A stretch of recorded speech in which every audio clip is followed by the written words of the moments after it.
Dans cette vidéo, on va parler d'estimation immobilière pour 2023. Allez, c'est parti!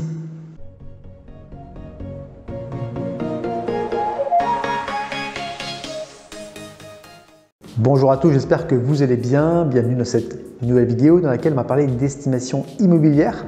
Avant ça, je vous invite à vous abonner à ma chaîne en cliquant sur le bouton en bas à droite de votre écran et aussi à cliquer sur la clochette de notification pour ne rien louper de mes prochaines vidéos. Bonne année 2023, ça y est, c'est parti pour cette nouvelle année, donc je vous la souhaite évidemment très bonne avec la réalisation de vos projets, notamment de vos projets immobiliers. Alors, si vous avez un projet immobilier en 2023, notamment un projet de vente, une des premières étapes consiste à estimer votre bien immobilier, à lui donner en tout cas une valeur. Et c'est vrai que c'est une étape qui est extrêmement importante, d'autant plus que nous sommes dans une période qui est en train de se retourner, tout simplement. Le marché immobilier se retourne, 2 années post-Covid florissantes, une année 2022 qui a été une année de transition, et puis le dernier semestre 2022 qui sont les prémices d'un retournement du marché immobilier que l'on va certainement voir s'approfondir là sur 2023. Voilà.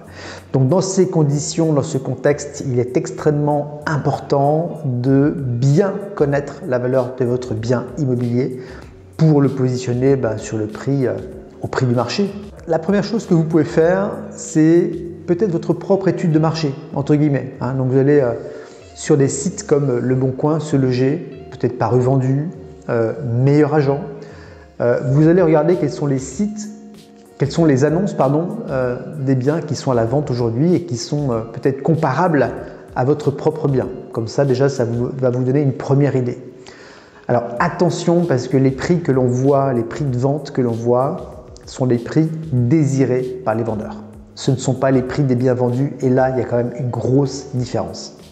Sur le site Meilleur Agent, notamment, vous aurez une indication du prix au mètre carré dans votre quartier, dans votre rue. Là aussi, il faudra prendre beaucoup de recul par rapport à cette information.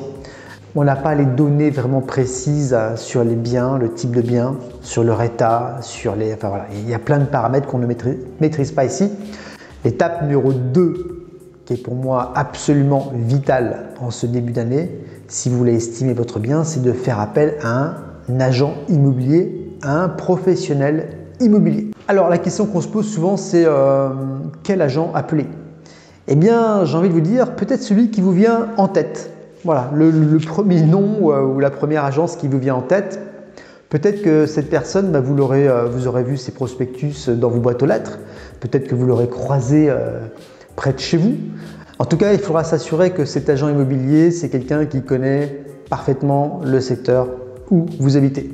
Ça, c'est évident, il faut qu'il habite le quartier idéalement. Il faut qu'il y fait des ventes dans votre quartier, alors peut-être même dans votre copropriété, c'est possible aussi.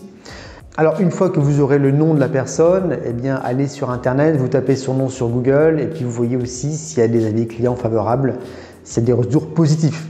Donc vous le faites venir chez vous, il va venir estimer votre bien immobilier et puis si le courant passe bien, et ça c'est très important, il faut qu'il y ait une bonne connexion avec cette personne. Si ça se passe bien, eh bien si vous pensez que le boulot qu'il vous a fait est tout à fait fiable et s'il s'appuie sur des valeurs, sur des données tout à fait concrètes, fiables, eh bien j'ai envie de vous dire, allez-y, prenez cet agent immobilier. Alors vous avez bien sûr la possibilité de faire venir plusieurs agences chez vous pour estimer votre bien, ça peut être 2, 3, 4, 5 agences. Alors je pense que c'est contre-productif pour 2 raisons. La première raison, c'est que vous allez être noyé d'informations. Toutes les agences vont vous parler de leurs agences, de leurs prestations, de leur méthode de fonctionnement. Elles vont vous faire une estimation sérieuse ou pas d'ailleurs. La deuxième raison qui est importante aussi, c'est que les agences, à partir du moment où elles savent qu'elles sont en concurrence, eh bien généralement elles vont, alors pas toutes, je ne vais pas généraliser, mais certaines en tout cas auront tendance à un peu surestimer votre bien. Donc l'idée c'est de vous faire rêver, voilà, c'est de surestimer votre bien dans l'objectif quasiment unique de récupérer un mandat de vente. Mais en principe, Si vous choisissez le bon agent immobilier, l'expert de votre quartier, celui qui est bien implanté, celui qui a une bonne réputation, celui qui a fait des ventes, eh bien ça devrait bien se passer dès la première fois. Voilà pour cette vidéo. Si vous avez des commentaires, des réactions, je vous invite à me les mettre en dessous de cette vidéo. Je vous invite encore une fois à vous abonner à ma chaîne. Vous cliquez sur le bouton en bas à droite de votre écran et aussi vous activez la clochette de notification. Comme ça, vous pourrez recevoir mes notifications pour les prochaines vidéos. Merci pour votre écoute et puis je vous dis à très vite dans une prochaine vidéo. Allez, bye bye et bonne année 2023.